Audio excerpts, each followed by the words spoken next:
वैशाली की 3 महीने पहले दीपक से शादी हुई थी और वैशाली अपने ससुराल में थी। बहुत खुश थी वैशाली दीपक के साथ। बहुत ख्याल रखता था दीपक उसका।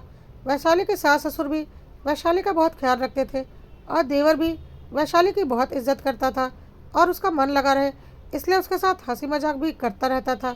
कुल मिलाकर सब कुछ बहुत अच्छा चल रहा था। वैशाली के माँ पापा बहुत खुश थे कि उनकी बेटी को इतना अच्छा ससुराल मिला और वैशाली भी खुद को भाग्यशाली समझती थी। अब शादी के 4 महीने बीत चुके थे और वैशाली अब गर्भवती थी। ससुराल में सब बहुत खुश थे। सब वैशाली का बहुत ख्याल रख रहे थे। आखिर अगली पीढ़ी जो आने वाली थी, सब कुछ ठीक ठाक चल रहा था और वैशाली के गर्भ को करीब 3 महीने बीत चुके थे और वैशाली डॉक्टर के पास गई थी। डॉक्टर वैशाली का चेकअप कर रहे थे। वैशाली और दीपक काफ़ी खुश थे, लेकिन डॉक्टर कुछ परेशान लग रहे थे। डॉक्टर ने वैशाली का अच्छे से अल्ट्रासाउंड किया और काफ़ी कुछ टेस्ट किए और रिपोर्ट्स को ध्यान से देख रहे थे। अब वैशाली और दीपक को भी टेंशन होने लगी कि डॉक्टर इतने ध्यान से क्या देख रहे हैं। थोड़ी देर के बाद डॉक्टर ने बोला, वैशाली के बच्चे का डेवलपमेंट सही से नहीं हो रहा है और बच्चा नॉर्मल नहीं है। अब तो दीपक और वैशाली बहुत घबरा गए। डॉक्टर ने बोला, घबराने की कोई बात नहीं है, कभी कभी ऐसा हो जाता है, लेकिन रिपोर्ट से साफ पता चल रहा है कि बच्चा सही से डेवलप नहीं है और आगे चलकर यह समस्या और बढ़ेगी। मेरे ख्याल से अबॉर्शन कराना ठीक रहेगा क्योंकि यह बच्चा नॉर्मल नहीं हो सकता। बच्चे में बहुत प्रॉब्लम है। अब तो वैशाली और दीपक बहुत परेशान हो गए और दीपक वैशाली को लेकर घर आ गया। वैशाली रो रही थी। उसे कुछ समझ में नहीं आ रहा था कि वह क्या करे। घर में सब परेशान हो गए। वैशाली ने अपनी माँ को फ़ोन लगाया और सारी बात बताई। वैशाली की माँ ने बोला, कोई बात नहीं बेटा, कभी कभी ऐसा होता है, दुख की तो बात है, लेकिन तुझे मजबूत बनना पड़ेगा और कोई चारा भी तो नहीं है। वैशाली को कुछ भी समझ में नहीं आ रहा था। तो वैशाली की सासू माँ आई और बोली, बेटा मैं तेरा दुख समझ सकती हूँ, दुखी तो हम सब हैं, पर ईश्वर को यही मंजूर था तो हम क्या कर सकते हैं। डॉक्टर साफ साफ अबॉर्शन की बात बोल रहे हैं। आखिर बच्चा सही से विकसित भी तो नहीं हो रहा, तो अब हमारे पास कोई भी चारा नहीं है। अपने दिल को मजबूत बना बेटा, औरतों को बहुत कुछ झेलना पड़ता है। वैशाली सासू माँ के गले लगकर रोने लगी। इस तरह से कुछ दिन गुजरे। वैशाली का अबॉर्शन कर दिया गया था और वैशाली खुद को नॉर्मल करने की कोशिश कर रही थी। वक्त के साथ साथ अब वैशाली नॉर्मल हो चुकी थी और अब दीपक और वैशाली दोबारा कोशिश कर रहे थे। कुछ समय के बाद वैशाली दोबारा गर्भवती थी। इस बार वैशाली बहुत घबराई हुई थी कि फिर से कहीं ऐसा ही कुछ ना हो जाए। वैशाली अपनी माँ से फ़ोन पर यही बातें किया करती थी। वैशाली की माँ ने बोला, नहीं बेटा, ऐसा कुछ नहीं होगा। ज़रूरी नहीं है कि एक बार कुछ गलत हो गया तो बार बार वही गलती होगी। तू भरोसा रख, सब कुछ ठीक होगा। वैशाली के सास ससुर और देवर भी वैशाली को समझाते रहते थे कि परेशान मत हो, इस बार कुछ भी गड़बड़ नहीं होगी। दीपक भी वैशाली का बहुत ख्याल रखता था। सब लोग हर वक्त वैशाली को खुश रखते थे। इस बार भी चौथे महीने में जब वैशाली ने अल्ट्रासाउंड कराया तो फिर से रिपोर्ट में गड़बड़ हुई और बच्चा पेट में मर चुका था क्योंकि वह सही से विकसित नहीं हो पा रहा था। वैशाली इस बार बर्दाश्त नहीं कर पाई और बेहोश होकर गिर गई और जब होश में आई तब तक उसके मम्मी पापा भी हॉस्पिटल आ चुके थे और उन्होंने बोला, अब क्या कर सकते हैं वैशाली, पता नहीं भगवान तेरे साथ बार बार ऐसा क्यों कर रहे हैं, लेकिन तुझे इस बार भी अबॉर्शन करवाना पड़ेगा और कोई चारा नहीं है। वैशाली बहुत रो रही थी। सासू माँ वैशाली को दिलासा दे रही थी, तू घबरा मत बेटा, मैं तेरे साथ हूँ, सब कुछ ठीक हो जाएगा, तू बस खुद को मजबूत रख। वैशाली की माँ वैशाली को समझा रही थी, देख वैशाली, तू कितनी भाग्यशाली है, कितने अच्छे ससुराल वाले मिले हैं तुझे, कितना ख्याल रखते हैं तेरा। बहुत नसीबों से ऐसे सास ससुर देवर और पति मिलते हैं। बस एक कमी है तेरी ज़िंदगी में, भगवान उसे भी जल्दी ही पूरी कर देंगे, तू बस हौसला रख। और इस बार भी वैशाली को अबॉर्शन करवाना पड़ा और फिर वैशाली अपने घर आ गई। वैशाली की सासू माँ ने बोला, बेटा हमें पता है सास ससुर चाहे कितना भी करे, माँ बाप की जगह कभी नहीं ले सकते और एक बेटी को दुख के समय माँ के पास जितना सुकून मिलता है सास के पास नहीं मिल सकता, यह स्वाभाविक ही है। तो तू कुछ दिनों के लिए अपनी मम्मी के घर रहने के लिए चली जा, जब तक तेरा दिल करे मम्मी के घर आराम कर, और जब तुझे लगे कि अब तू ठीक है तो फ़ोन कर देना, दीपक तुझे लेने आ जाएगा। और दीपक से बोला कि वैशाली को कुछ दिनों के लिए उसके मायके छोड़ आए। दीपक वैशाली को उसकी मम्मी के घर पर छोड़ आया। वैशाली के मम्मी पापा वैशाली से बोल रहे थे, बहुत भाग्यशाली है तू, जो तुझे इतनी अच्छी सास मिली है और इतने अच्छे ससुराल वाले मिले हैं। तेरे एक एक दुख और परेशानी को वह कितने अच्छे से समझते हैं। वैशाली ने बोला, हाँ माँ, इस मामले में तो मैं बहुत भाग्यशाली हूँ, सब लोग बहुत अच्छे हैं। कुछ दिन अपने मायके में रहने के बाद वैशाली अब काफ़ी बेहतर महसूस कर रही थी और फिर उसने दीपक को फ़ोन किया और अपने ससुराल आ गई। वैशाली की सासू माँ ने साफ मना कर दिया था कि 1 साल के भीतर तेरे 2 अबॉर्शन हो चुके हैं, अब कम से कम 6-8 महीनों के बाद बच्चे के बारे में सोचना। वैशाली सोच रही थी कि कितनी अच्छी है उसकी सास, सच में वह बहुत नसीबों वाली है, उसका दर्द वह कितने अच्छे से समझ रही हैं। वैशाली की सास भी उसका बहुत ख्याल रख रही थी और उसे काफ़ी पौष्टिक आहार भी दे रही थी ताकि वह अंदर से बिल्कुल मजबूत हो जाए। और लगभग 8 महीनों का वक्त बीत गया। वैशाली अब शरीर से भी मजबूत हो चुकी थी और मन से भी। और फिर उसने और दीपक ने कोशिश की और वैशाली अब तीसरी बार गर्भवती थी। इस बार वैशाली अपना और भी ज़्यादा ख्याल रख रही थी और डॉक्टर ने जैसा बोला था वैसा ही सब कुछ कर रही थी।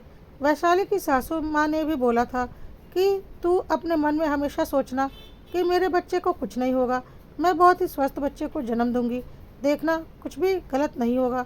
अभी तक सब ठीक चल रहा था। तीसरे महीने में वैशाली अल्ट्रासाउंड के लिए गई। वैशाली का मन आज थोड़ा घबरा रहा था क्योंकि 2 बार उसके साथ ऐसा हो चुका था, कहीं इस बार भी कुछ गड़बड़ ना हो। डॉक्टर सारी जांच पड़ताल कर रहे थे। वैशाली बस ईश्वर से मना रही थी कि सारी रिपोर्ट्स नॉर्मल आएँ। डॉक्टर ने बोला, इस बार वैशाली की सारी रिपोर्ट्स नॉर्मल हैं, बच्चा बिल्कुल ठीक है। वैशाली की जान में जान आई, साथ में दीपक और उसके घर वालों के भी। वैशाली ने फ़ोन पर अपने मम्मी पापा को भी बताया कि इस बार सब कुछ ठीक है। उसके मम्मी पापा ने बोला, बस बेटा, पूरे 9 महीने इसी तरह अपना ख्याल रखना और तुम्हारे ससुराल वाले तो तुम्हारा ख्याल रखेंगे ही, देखना सब कुछ ठीक से हो जाएगा। वैशाली की सासू माँ ने भी बोला, चलो भगवान की दया से इस बार अभी तक सब कुछ ठीक ठाक है और आगे भी सब ठीक ही रहेगा, मैं तुम्हारा बहुत ख्याल रखूँगी। सच में वैशाली की सासू माँ ने दिन रात एक कर दिया वैशाली का ख्याल रखने के लिए। उसे कोई काम करने की इजाज़त नहीं थी। डॉक्टर जो बोल रहे थे, जैसा बोल रहे थे, वैसा उन्होंने किया। वैशाली को उसकी सासू माँ कोई भी काम नहीं करने देती थी, सिर्फ टहलने के लिए बोलती थी। उन्होंने घर के कामों के लिए और भी नौकर चाकर लगा लिए ताकि वैशाली को कोई दिक्कत ना हो। बाकी लोग भी वैशाली का बहुत ख्याल रखते थे। वक्त आने पर वैशाली ने एक स्वस्थ बेटे को जन्म दिया। सब ने राहत की सांस ली कि सब कुछ अच्छे से हो गया। बहुत खुश थे सब। वैशाली भी बहुत खुश थी। ऐसे ही वक्त बीत गया और वैशाली का बेटा अब 3 वर्ष का हो चुका था। वैशाली सोच रही थी कि जल्दी से अब दूसरा बच्चा कर लेती हूँ क्योंकि पहले भी उसके 2 अबॉर्शन हो चुके हैं। जल्दी से उसे एक बेटी हो जाए तो उसका भी परिवार पूरा हो जाए। उसने दीपक से बोला, दीपक, हमारा एक बेटा तो हो गया, बस अब जल्दी से एक बेटी भी हो जाए तो हमारा परिवार भी पूरा हो जाए। चलो फिर से बच्चे के लिए कोशिश करते हैं क्योंकि हमारा बेटा अब 3 साल का हो चुका है। दीपक ने बोला, हाँ, बात तो तुम सही बोल रही हो, अब हमें दूसरे बच्चे के बारे में सोचना चाहिए। और वैशाली और दीपक दूसरे बच्चे के लिए कोशिश करने लगे। कुछ वक्त के बाद वैशाली गर्भवती हुई। वैशाली अपना पूरा ख्याल रख रही थी। वैशाली के ससुराल में भी सब उसका ख्याल रखते ही थे, लेकिन इस बार भी वही हुआ। वैशाली डॉक्टर के पास गई तो डॉक्टर ने फिर वही बात बोली कि बच्चा सही से डेवलप नहीं है और अबॉर्शन करना पड़ेगा। वैशाली के पैरों तले ज़मीन खिसक गई। फिर उसे वही सब दुखों का सामना करना पड़ेगा, सोचकर ही वह काँप गई।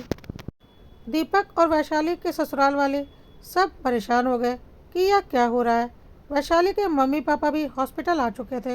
वैशाली ने अपना मन मजबूत किया और एक बार फिर वैशाली को अबॉर्शन करवाना पड़ा। शादी के 5-6 साल में वैशाली के 3 अबॉर्शन हो चुके थे और एक डिलीवरी हुई थी। वैशाली शरीर से काफ़ी कमज़ोर होती जा रही थी, लेकिन क्या करती, अपना नसीब मानकर खुद को संयत रख नॉर्मल होने की कोशिश कर रही थी। वैशाली कुछ महीनों के बाद दोबारा गर्भवती हुई और उसके मन में बहुत डर था। हालांकि दीपक और उसके सास ससुर और वैशाली के माँ बाप भी लगातार वैशाली को समझा रहे थे। वैशाली के ससुराल वालों ने तो यहाँ तक बोल दिया था कि भगवान के दया से सब कुछ ठीक ठाक से हो जाए, और अगर नहीं होता है, कुछ गड़बड़ होती है, तो आगे तुम्हें कोशिश करने की कोई ज़रूरत नहीं है। जिसे भगवान ने दे दिया है उस बच्चे को पालो पोसो और बड़ा करो। बार बार अपना शरीर कमज़ोर करने से क्या फ़ायदा। वैशाली के मम्मी पापा भी वैशाली से बोले कि तुम्हारे ससुराल वाले बिल्कुल सही कह रहे हैं, तुम्हारा शरीर दिन ब दिन कमज़ोर होता जा रहा है। ईश्वर से मनाओ कि इस बार सब कुछ ठीक ठाक से हो जाए, नहीं तो फिर आगे तुम कोशिश नहीं करना। इतने अच्छे ससुराल वाले हैं तुम्हारे, तुम्हारे दुख दर्द को अच्छे से समझते हैं। वैशाली ने बोला, हाँ मम्मी, वह तो है। हर बार की तरह इस बार भी वैशाली अपना पूरा ख्याल रख रही थी। वैशाली के गर्भ को लगभग 3 महीने हो गए थे और 1 हफ्ते के बाद उसे डॉक्टर के पास जाना था। उसका मन बहुत परेशान हो रहा था। लेकिन तभी वैशाली की मौसेरी बहन आरुषि, जो कि गायनोकोलॉजिस्ट थी और अमेरिका में रहती थी, इंडिया आई हुई थी और वह वैशाली से मिलने उसके ससुराल गई। उसे वैशाली के बारे में कुछ भी नहीं पता था कि वैशाली के साथ इतने दिनों में क्या सब कुछ हो गया है। उसने वैशाली को देखा तो बोला, अरे वैशाली, तू इतनी कमज़ोर कैसे हो गई? तू तो कितनी गोल मटोल सी थी। वैशाली ने अपनी सारी कहानी सुना दी और बोला, पता नहीं मेरे साथ बार बार ऐसा क्यों हो रहा है। वह तो ईश्वर की बहुत बड़ी कृपा थी कि मेरा एक बच्चा सही सलामत से पैदा हो गया। आरुषि ने बोला, हाँ दीदी, अब कोई क्या कर सकता है, कभी कभी ऐसी गड़बड़ियाँ तो हो जाती है, कुछ इंटरनल प्रॉब्लम्स की वजह से। वैशाली ने आरुषि को बताया कि वह फिर से प्रेग्नेंट है और 1 हफ्ते बाद डॉक्टर के पास जाना है। उसे बहुत डर लग रहा है। और आरुषि ने बोला, कोई बात नहीं दीदी, सब कुछ ठीक होगा। थोड़ी देर के बाद आरुषि अपने घर चली गई और वैशाली अपने कामों में लग गई। 1 हफ्ते के बाद वैशाली डॉक्टर के पास गई। इस बार भी डॉक्टर की रिपोर्ट में वही आया, वैशाली का बच्चा ठीक से डेवलप नहीं हो रहा था और वैशाली को डॉक्टर ने अबॉर्शन करने के लिए बोल दिया। वैशाली रोने लगी। दीपक वैशाली को समझाने लगा।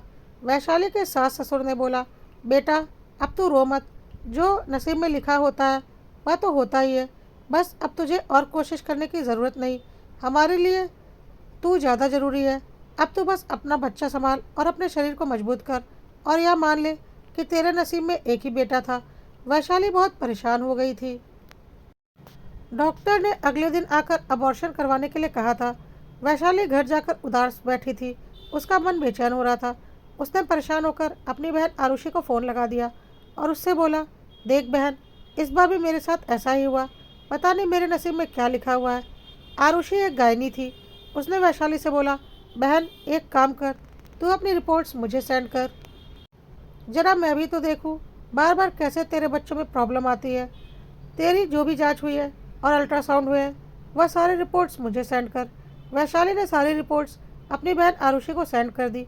आरुषि वैशाली की रिपोर्ट्स देखकर हैरान थी और उसे जोर का झटका लगा कि कोई डॉक्टर ऐसा कैसे हो सकता है, और उसने तुरंत वैशाली को फ़ोन लगाया और बोला, वैशाली एक बात बता, तेरे पहले के जो अबॉर्शन हुए हैं और उन बच्चों के जो भी टेस्ट हुए थे वह सारी रिपोर्ट्स तेरे पास हैं?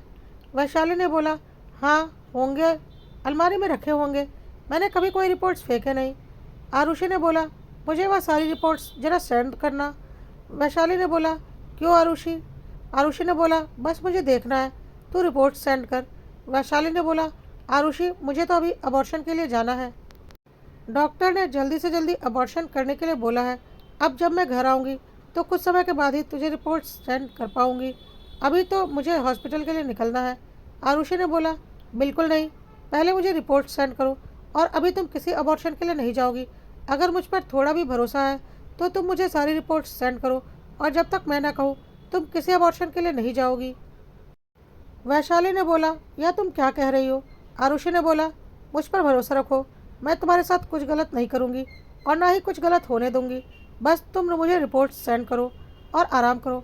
वैशाली ने बोला, लेकिन दीपक तैयार हो चुके हैं और मेरे सास ससुर भी, और उधर से मम्मी पापा भी आने वाले हैं।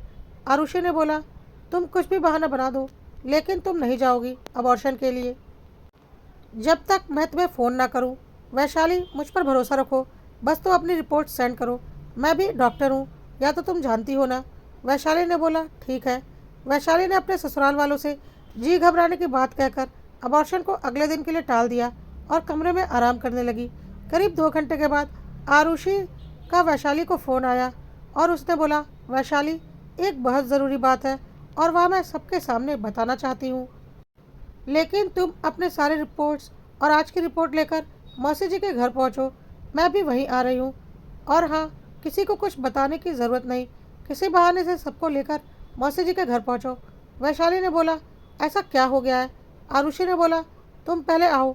तो वैशाली ने सारी रिपोर्ट्स अपने पास रख ली, किसी को कुछ नहीं बताया और अपने ससुराल में सबसे कहा कि उसकी मम्मी उसके लिए कोई पूजा करना चाह रही है और ससुराल में सबको लेकर आने के लिए कहा है। इसलिए सब लोग चलिए, मम्मी आपका इंतज़ार कर रही हैं। वैशाली के ससुराल में सब लोग उसके मायके जाने के लिए तैयार हो गए और वैशाली सबके साथ अपने मायके आ गई। लेकिन वहाँ कोई पूजा की तैयारी नहीं थी। वैशाली की सास ने बोला, अरे समधन जी, आप तो कोई पूजा करने वाली थी। तो वैशाली की मम्मी ने जवाब दिया, नहीं, ऐसा तो कुछ भी नहीं है। तब तक आरुषि भी वहाँ आ चुकी थी और उसने बोला, जी नहीं, ऐसा कुछ भी नहीं है। मैंने यहाँ सबको बहाने से बुलाया है क्योंकि मुझे सबको कुछ बताना है। आरुषि ने बोला, आज मैं सबको जो बताने जा रही हूँ सुनकर आप सब हिल जाओगे, लेकिन यही सच्चाई है। आप लोगों को तो पता ही होगा कि मैं एक गायनोकोलॉजिस्ट हूँ और मैंने वैशाली की रिपोर्ट्स अच्छे से देखी है और समझी है। आरुषि ने जैसे ही रिपोर्ट्स की बात की, उसके ससुराल के सारे सदस्यों के चेहरे पर अजीब सी चिंता की लकीरें आ गई और आरुषि ने बोला, आप लोग चिंता मत कीजिए, आप लोग तो बहुत अच्छे हैं ना। वैशाली ने बोला, यह तुम क्या बोल रही हो? आरुषि आरुषि ने बोला, वैशाली तुम पागल हो क्या? तुम अंधा विश्वास करती हो अपने ससुराल वालों पर यह लोग इस लायक नहीं है। जरा बताना तो, क्या तुम्हारा जब भी बच्चा हुआ है एक ही डॉक्टर से तुम्हारा चेकअप हुआ है? वैशाली ने बोला, हाँ आरुषि। तो आरुषि ने बोला, तुम ऐसी बेवकूफ़ी कैसे कर सकती हो कि एक ही डॉक्टर की ओपिनियन पर तुमने अपना 3 बार अबॉर्शन करवा लिया? तुमने सेकेंड ओपिनियन क्यों नहीं ली? वैशाली ने बोला, वह इस शहर के जाने माने डॉक्टर हैं, सेकेंड ओपिनियन का तो मतलब ही नहीं बनता। आरुषि ने बोला, बिल्कुल बनता है। तुम किसी के ऊपर ऐसा अंधविश्वास कैसे कर सकती हो? वैशाली ने बोला, आरुषि साफ साफ बताओ क्या बात है? आरुषि ने बोला, साफ साफ तो मैं बता दूंगी, लेकिन आज कई रिश्ते टूटने वाले हैं और कई लोग जेल के पीछे जाने वाले हैं। वैशाली के ससुराल वाले बोले, यह लड़की पागल हो चुकी है, चलो घर चलते हैं, पता नहीं क्या बकवास कर रही है। आरुषि ने अब थोड़े तेज़ आवाज़ में बोला, कोई कहीं नहीं जाएगा, नहीं तो मैं पुलिस को कॉल कर दूंगी। यह पुलिस का ही मैटर है। और हाँ वैशाली, तुम्हारे डॉक्टर साहब, शायद अब तक पुलिस उन्हें लेकर जा भी चुकी होगी। बहुत बड़े क्रिमिनल माइंडेड डॉक्टर साहब के चक्कर में तुम पड़ी हुई थी। मैंने उनके खिलाफ पुलिस कंप्लेंट कर दी है। वैशाली ने अब जरा जोर से बोला, आरुषि पहेलियाँ बुझाना बंद करो और बोलो क्या बात है। आरुषि ने बोला, तो सुनो, आज तक तुम्हारे किसी भी बच्चे में कोई प्रॉब्लम नहीं थी। तुम्हारे सारे बच्चे पूरी तरह से सही सही डेवलप हो रहे थे, कोई कमी नहीं थी तुम्हारे बच्चों में। तुम्हारे ठीक ठाक अच्छे जिंदा बच्चों को अबॉर्शन करके मार दिया गया है। और पता है उसकी वजह क्या है? तुम्हारे जितने भी अबॉर्शन हुए हैं ना, तुम्हारे पेट में लड़की थी। उस दिन जब तुमने मुझे रिपोर्ट भेजी तो मैंने वह रिपोर्ट देखी, सारे रिपोर्ट नॉर्मल थे, पूरी तरह से हेल्दी बच्चा था तुम्हारे पेट में। और कोई डॉक्टर ऐसा कैसे कर सकता है कि बोल दे कि बच्चे में प्रॉब्लम है? इसलिए मैंने तुम्हारी पुरानी रिपोर्ट्स मंगवाई और तब मेरा दिमाग घूम गया। तुम्हारी रिपोर्ट्स में कोई भी कमियां नहीं थी, सारे बच्चे पूरी तरह से नॉर्मल थे। मुझे लगा जब सारे बच्चे नॉर्मल हैं तो फिर यह डॉक्टर बार बार अबॉर्शन क्यों करवा रहा है? फिर मैंने गौर किया, वह सारे के सारे बच्चे लड़कियां थी। अब मुझे समझ में आ चुका था। इसलिए तुम्हारे पेट में जब बेटा था तो तुम्हारे सारा रिपोर्ट्स नॉर्मल आया था और किसी अबॉर्शन की ज़रूरत नहीं पड़ी थी। तुम्हारे ससुराल वाले और वह डॉक्टर मिला हुआ था, तुम्हें इतने प्यार से रखा था कि तुम्हें कुछ भी कभी समझ में नहीं आ रहा था। पर सच्चाई यह है कि तुम्हारे ससुराल में तुम्हारे पति और तुम्हारे ससुराल वालों को बेटी कभी चाहिए ही नहीं थी और इसे अंजाम तक पहुंचाने के लिए उन्होंने इतनी बड़ी साजिश रची कि तुम्हारे 4 बेटियों को मार डाला और तुम्हें उसका पता भी नहीं चला। और तुम अपने पति और ससुराल वालों को महान समझती रही और इन लोगों ने अपने पैसों के दम पर उस डॉक्टर को भी खरीद रखा था। और वह डॉक्टर जैसे ही देखता था कि तुम्हारे पेट में बेटी है तो कुछ बहाने बनाकर तुम्हारा अबॉर्शन करवा देता था, जिसे तुम कभी समझ ही नहीं पाई। अभी भी तुम्हारे पेट में एक स्वस्थ बच्ची है जिसमें कोई खराबी नहीं है। और अगर अभी मैंने तुम्हें नहीं रोका होता तो तुम अभी भी अपना अबॉर्शन करवा चुकी होती। अब तो वैशाली और उसके माँ बाप को गहरा सदमा लग चुका था कि कोई इतना नीच घटिया कैसे हो सकता है। वैशाली ने दीपक की ओर देखा। दीपक ने बोला, हाँ, नहीं चाहिए थी मुझे बेटियाँ। हमारे खानदान में कभी बेटियाँ नहीं होती। दीपक, यह तुम कैसी बातें कर रहे हो? इतने नीच तुम कैसे हो सकते हो?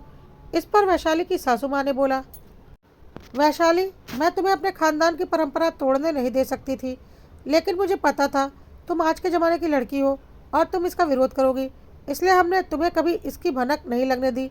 लेकिन हमारे खानदान में आज तक बेटी नहीं जन्मी। मैंने खुद अपनी 5 बेटियों का अबॉर्शन करवाया है, क्योंकि मेरी सासू माँ ने मुझे बेटी पैदा नहीं करने दी। मेरी सासू माँ के ज़माने में तो पता नहीं चलता था कि घर में बेटी है या बेटा, और वह लोग बेटी पैदा होने के बाद उसे मार देते थे ताकि उनके खानदान में सिर्फ बेटा रहे। शुरू में मुझे भी बहुत दुख होता था, लेकिन मैं खुद अपनी बेटियों के लिए आवाज़ नहीं उठा पाई और फिर अपनी बहू के लिए भी कभी आवाज़ नहीं उठा पाई, क्योंकि मेरे पति और बेटों का यही कहना था कि हम अपने खानदान की परंपरा नहीं तोड़ सकते। वैशाली को कुछ भी समझ में नहीं आ रहा था और दीपक वैशाली को समझाने की कोशिश कर रहा था। वैशाली, अभी भी कुछ नहीं बिगड़ा है, चलकर अबॉर्शन करवा लो, सब कुछ ठीक हो जाएगा। हमारा बेटा हमारा नाम रोशन करेगा। मुझे बेटी नहीं चाहिए। वैशाली को अंदर ही अंदर घृणा हो रही थी। वैशाली के ससुर जी बोल रहे थे, या तो तुम खुद अबॉर्शन करवा लो या हमें ज़बरदस्ती करनी पड़ेगी। वैशाली का देवर भी बोल रहा था, भाभी, अबॉर्शन करवा लो ना, क्यों खानदान की परंपरा तोड़ने पर लगी हो। वैशाली को कुछ भी समझ में नहीं आ रहा था और उसने एक जोरदार तमाचा दीपक को लगाया और बोला, नीच घटिया इंसान, अपनी बेटियों की जान लेते तुझे जरा भी शर्म नहीं आई? मैं तुम लोगों को इतना महान समझती थी और तुम लोग कितने नीच निकले। दीपक भी पलटकर वैशाली के ऊपर हाथ उठाने जा रहा था कि वैशाली के पापा आगे आए और दीपक का हाथ पकड़ लिया और दूसरे हाथ से खींचकर एक जोरदार तमाचा दीपक को लगाया और बोला, खबरदार, वैशाली को अकेली मत समझना। वैशाली ने आरुषि से बोला, आरुषि, पुलिस को फ़ोन लगाओ, इन सारे मुजरिमों को जेल के पीछे भिजवाओ, मैं गवाही दूंगी।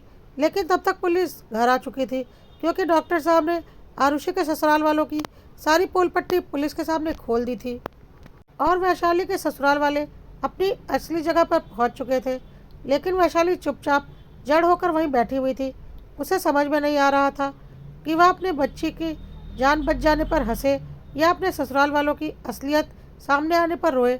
आरुषि सबको समझा रही थी, अच्छा है उनकी सच्चाई सामने आ गई, नहीं तो इन्होंने वैशाली के साथ इतना कुछ कर दिया था और ज़िंदगी भर इसके सामने महान बने रहते और वैशाली कभी इनकी असलियत नहीं जान पाती।